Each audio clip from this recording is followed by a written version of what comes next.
Au restaurant Enzo avec Jean-Yves Beauchamp, on est toujours au restaurant Enzo, mais on a changé de lieu dans le restaurant. Où sommes-nous, Jean-Yves? Là, on est au deuxième étage. Disons qu'on a changé d'atmosphère de restaurant. Finalement, le Enzo, il y a comme 3 grandes parties pour l'ambiance du restaurant. D'accord. Le deuxième, où est-ce qu'on se trouve, c'est toujours plus perçu comme intime. C'est des petites banquettes, on est assis, on touche à terre. C'est pas la même chose. C'est la section qui est toujours le plus demandée, le plus réservée, le plus rapidement. C'est vrai que c'est intime avec les lattes de bois comme ça. Hein? Ça Ouais. fait pratiquement de mini-salons privés. Exactement. Donc, souvent, les gens nous demandent de réserver. Si c'est disponible, on donne la réservation au deuxième étage.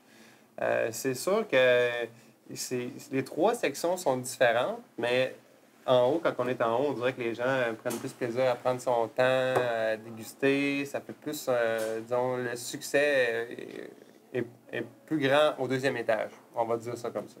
Mais vous avez dit quelque chose d'intéressant, prendre son temps, parce qu'on peut venir au Enzo pour dîner, on peut Oui. venir souper. J'imagine que Oui. vos menus sont adaptés, les formules sont adaptées au temps dont disposent Absolument. les clients. Absolument. Du lundi au vendredi, on est ouvert pour les dîners. C'est que c'est de 11h à 2h du lundi au vendredi. On a le menu dégustation qui est toujours disponible en tout temps, qui est le succès du restaurant. Mais on a une moitié du menu dégustation qui est aussi disponible le midi. On a toutes sortes de combos maquis, des sushis, sashimi, des assiettes préparées par le chef, là, des plats typiquement asiatiques, des plats teriyaki. Ça fait qu'il y en a pour tous les goûts. Le midi, on vient, on essaye. Le restaurant, c'est toujours un bon temps pour aller l'essayer, pour voir de quoi ça a l'air. Envie de peut-être revenir le soir, peut-être au deuxième étage pour prendre son temps. Et quand on prend notre temps, on prend aussi souvent un verre de vin. Oui. Et là, j'imagine qu'il y a des gens qui vont peut-être se demander pourquoi on a un verre de vin rouge. On est dans un restaurant de sushi. On imagine que c'est juste du vin blanc, ou disons plus souvent du vin blanc qui va se marier avec le sushi. Absolument. Et vous dites que non, ici chez Enzo. C'est une idée populaire, là, disons, d'avoir un vin blanc avec sushi. C'est sûr que le mariage blanc et poisson va toujours être de mise, là, finalement, mais un vin rouge peut très bien se prendre avec des sushis, simplement par le fait que nous, on sait que le menu dégustation, on a déjà parlé, on a les sauces, on a des petites épices qu'on va mettre, des goûts particuliers, du sésame, du basilic, de la coriandre. Ça fait qu'on peut se prendre un petit verre de pinot noir, on peut y aller avec un verre de cabernet. On a un Bordeaux ici, 24-7, qui est un import privé, excellente bouteille. Un petit peu plus vieille. On peut y aller. Quand on a rénové le restaurant, on a fait plaisir à nos clients en élargissant. On a presque triplé notre sélection de vin, autant dans le rouge que dans le blanc.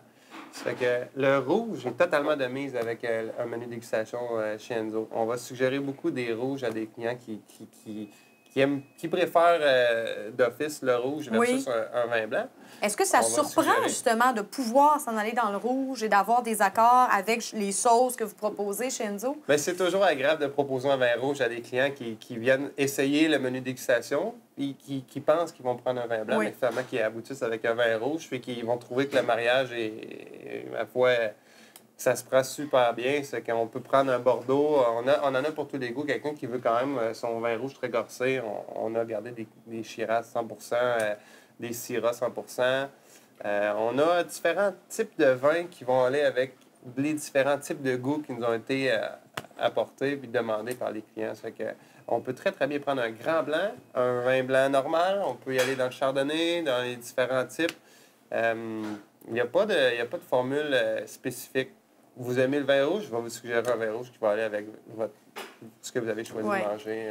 Il y a des produits, par exemple, j'imagine un incontournable dans la culture japonaise, le fameux saké. Absolument. Ça a une belle variété. Saké, on a plusieurs sortes de saké. C'est principalement froid, mais les gens, on dirait qu'ils sont plus portés vers le chaud. Et moi, je croyais qu'on prenait ça uniquement chaud. Non, il y en a qui prennent le chaud seulement à l'apéritif, il y en a qui le prennent seulement en digestif, il y en a qui le prennent en mangeant. Encore une fois, il n'y a pas de recette unique et standard. Là. Vous prenez ce que vous voulez en temps, mais il y en a qui vont seulement avec des cocktails. On a différents types de cocktails, plus estival, disons, ça fait plus tropique. On a les traditionnels cosmopolitains, on fait le Enzo Martini qui est plus litchi, tout ça. On a, à la limite, quelqu'un qui ne prend pas de vin peut quand même trouver quelque chose pour accompagner le menu de sushi, respecter l'accord avec toutes les saveurs que vous présentez. Oui. L'idée, ça a été de monter un éventail de produits qui vont se marier avec notre menu, qui vont se marier aussi avec si on ne prend pas le menu dégustation, on prend d'autres choses. On va y aller dans le sashimi. On va quand même avoir quelque chose qui est possible de prendre, d'apprécier, même si c'est pas traditionnel sake ou traditionnel vin blanc. On veut pouvoir rendre l'expérience agréable peu importe le goût que les clients peuvent avoir. Là. Et si on parlait de la fin de cette expérience-là, puisqu'à la fin, il y a le fameux dessert.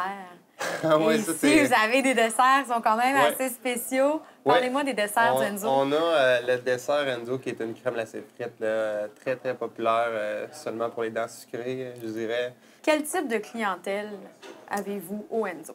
Toutes sortes. Beaucoup de gens nous appellent. Est-ce qu'on apporte des enfants chez vous? Ah! Oui, vous pouvez. Il y a plein de gens qui viennent avec leurs enfants, tant mieux. En plus, le menu est tellement accessible, vous pouvez amener vos enfants qui vont aussi partager votre menu de dégustation. Donc, c'est intéressant. Les enfants, est-ce qu'ils vont aimer les sushis? Oui, c'est quoi la réaction des enfants? Avec les sauces, ça passe tout le temps. On ne tord pas un bras à personne pour qu'ils essayent notre menu. Bien sûr. Mais disons, d'expérience, les enfants qui l'essayent vont apprécier le menu de dégustation dû au fait que les fameuses sauces qui donnent le petit plus et tout ça. On a de la place pour des jeunes, des vieux, des groupes, le midi, le soir. On a toutes sortes la clientèle, il n'y a pas une clientèle spécifique. Monsieur, madame, tout le monde vient chez Enzo. Va se retrouver. Il n'y a pas de barrière. On n'arrête personne à l'entrée. Beaucoup de découvertes, beaucoup de créativité, un menu qui est très élaboré, mais qui demeure toujours accessible. Je pense que c'est une de vos marques de commerce. Même qu'on aille dans le menu découverte, c'est une découverte qui est accessible, qui est abordable. Absolument. C'est ça. C'est vraiment l'idée, c'est que tout le monde puisse essayer le sushi et découvrir de nouvelles manières le sushi. C'est sushi nouveau genre chez Enzo. Et autant enfants, adultes, vous avez parlé de groupe. Oui, vous avez parlé de groupe aussi. Oui. Ça peut être très intéressant. Vous avez un salon privé. On a un salon privé. Là, ici, on est comme dans un petit cubicule privé. Mais on a des semi-salon privé, oui. Ça, on a un salon privé pour 14, 15, 16 personnes, peut-être un peu serré, mais 14 personnes confortables. Salle privée, c'est disponible. On en a seulement une salle comme ça. Mais elle est très demandée. Beaucoup de groupes, des gens qui viennent fêter leur anniversaire, des parties de bureau, Noël, toutes ces choses-là, c'est vraiment tout le temps des occasions. Il y a beaucoup de conférences aussi qui sont données dans ces salles-là, puisqu'elle est fermée, elle est seule, vous êtes seul dans votre place. En terminant très rapidement, il y a une facilité de stationnement ici, il y a le valet parking, et ça, il faut absolument en parler. Oui, le vendredi, samedi, il y a toujours un service de valet voiturier qui est gratuit. Donc, vous vous présentez à l'avant, on prend en charge la voiture pendant la durée du repas. Sinon, c'est toujours un peu comme dans le vieux Québec. On est dans le vieux, donc vous pouvez prendre des parcomètres à l'avant, mais on suggère toujours, on invite les gens de prendre le service de voiturier. Vous ne cassez pas la tête s'il y a du déneigement, s'il neige ou s'il mouille ou M. Voiturier va avoir son petit parapluie pour ouvrir votre porte. Étant au Québec, on sait c'est quoi. Merci beaucoup, Jean-Yves Beauchamp. Ça fait plaisir.